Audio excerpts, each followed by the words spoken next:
ఆదిత్యని చూసి సునంద చాలా బాధపడుతూ ఉంటుంది. సునంద బాధపడుతూ ఉండడం చూసి ఆదిత్య అయితే ఏంటి మమ్మీ ఎంత బాధపడుతున్నావు, అయినా సరే ఇంతమంది వచ్చారు కానీ అలేఖ్య రాలేదేంటి మమ్మీ అని చెప్పి అడుగుతూ ఉంటాడు.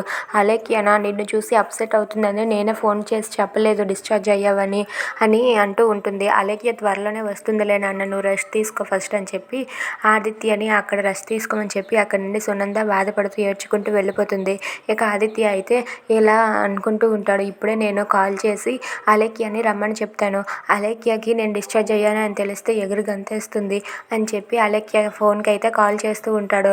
ఇక కాల్ చేస్తూ ఉంటే ఎంత రింగ్ అయినా సరే తనైతే కాల్ని ఆన్సర్ చేయకపోయేసరికి ఏంటి రింగ్ అవుతుంది కానీ లిఫ్ట్ చేయటం లేదు, సరేలే తను బిజీగా ఉండుంటుంది, నేను తనకి వాయిస్ మెసేజ్ పంపిస్తాను, అది చూసి తనైతే ఎగురు గెంతేస్తుంది అని చెప్పి అక్కడ ఉన్న ఆదిత్య అయితే అలేఖ్యకి అలేఖ్య నేను డిశ్చార్జ్ అయ్యి ఇంటికి వచ్చేసాను, నిన్ను త్వరగా చూడాలని ఉంది, అందరూ వస్తున్నారు కానీ నువ్వు మాత్రం రాలేదు అని వాయిస్ మెసేజ్ పంపిస్తాడు. ఇక ఈ వాయిస్ మెసేజ్ చూసి అలేఖ్య పరిగెత్తుకుంటూ నా దగ్గరకు వచ్చేస్తుంది.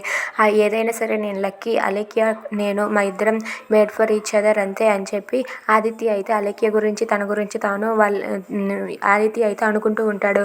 అలా అనుకుంటూ అలేఖ్యనే గుర్తు తెచ్చుకుంటూ ఉంటాడు. Thanks for watching friends, please subscribe.